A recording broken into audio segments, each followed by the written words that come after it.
knowing that pleasures are dreaded diseases, that relatives are bondage, and wealth is the source of unhappiness, one should rest in the self.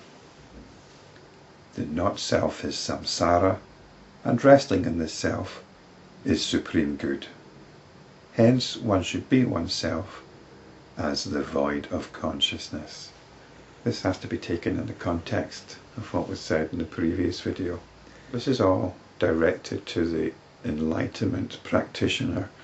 This is one that rests in enlightenment or keeps turning to enlightenment. In order to rest in enlightenment, you have to appreciate the notional nature of reality. What we consider to be our everyday concrete reality is not concrete at all.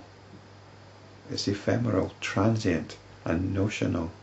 It has no physical reality, except to the extent we want to believe that it has.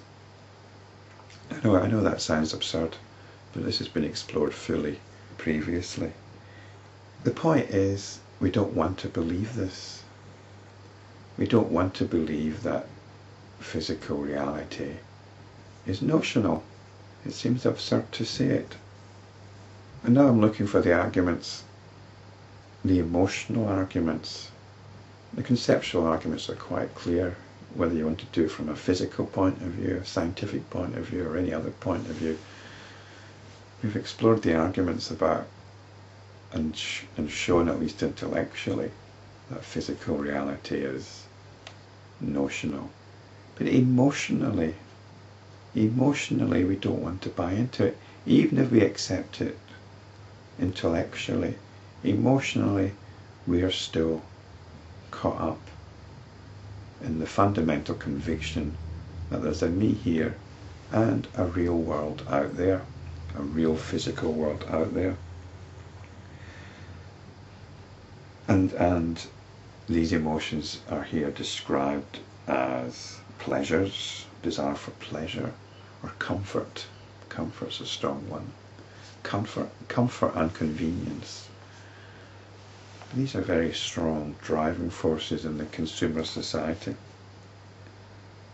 Why cook a meal when you can just put it in the microwave? Why wash dishes when you can put them in the dishwasher? We want things done quickly and easily. So these are the pleasures that we strive for. We strive for comfort and convenience.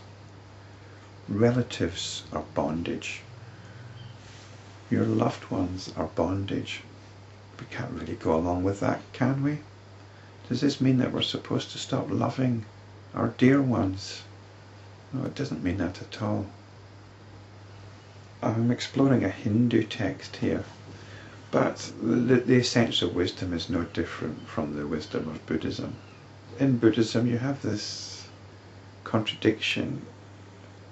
The two main elements of Buddhism are wisdom and compassion.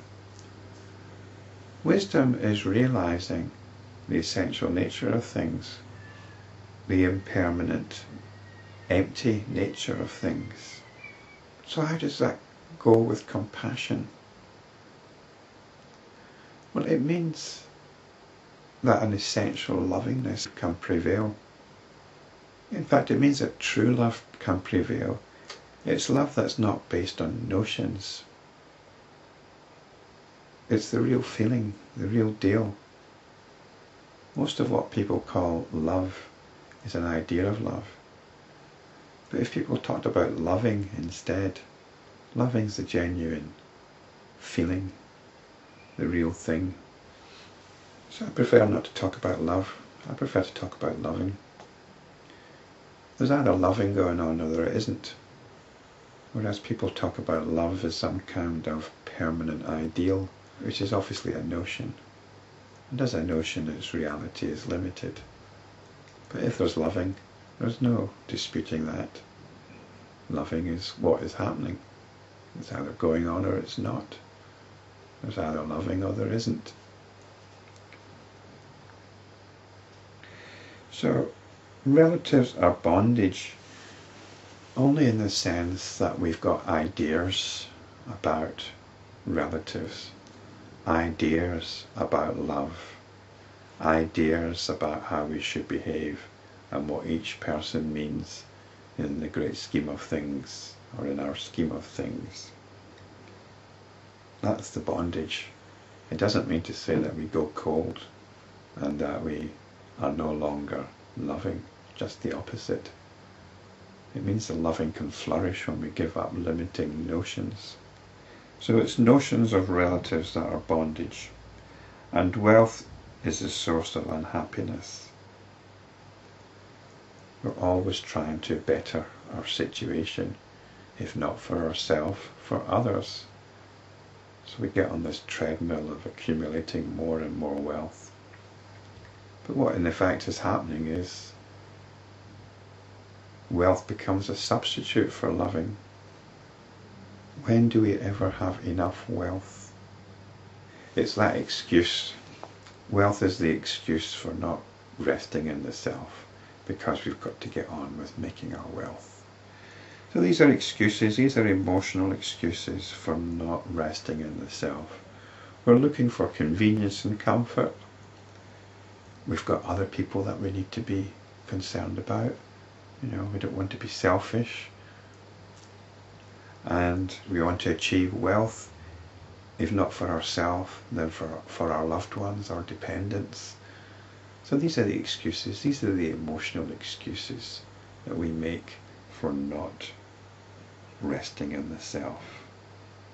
So all these excuses are samsara. This is a not self. This is our notional reality. So resting in the self is supreme good. It's only then that you can truly act in the interests of your dependents. Otherwise you're just given into neurotic anxiety a lot of the time. So resting in the self does not mean neglecting your responsibilities.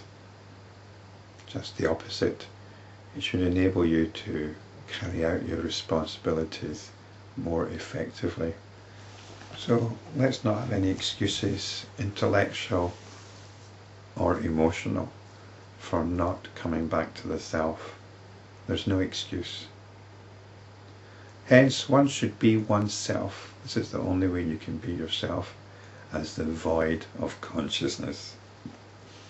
This void of consciousness means void of identification with the objects of consciousness. I am not the self, nor the objects, nor the world appearance. I am Brahman, the supreme peace, into which I have entered. So this is the enlightenment practice. You alone are aware of the you. I see only the supreme peace. This is Vasishta talking to Rama here. The Brahman consciousness does not know the creation consciousness, and vice versa, even as the dreamer does not know the sleep state, and one asleep does not experience the dream state. The creation consciousness is the belief that there's an external physical world. When you allow consciousness to rest in itself, this is the Brahman consciousness. You can't have your attention in two places at the same time. Your attention is either on one thing or the other. And here the attention is either caught up with its notions, or it's abiding in itself. The enlightened person sees both Brahman and the world as the waking and the dreaming states.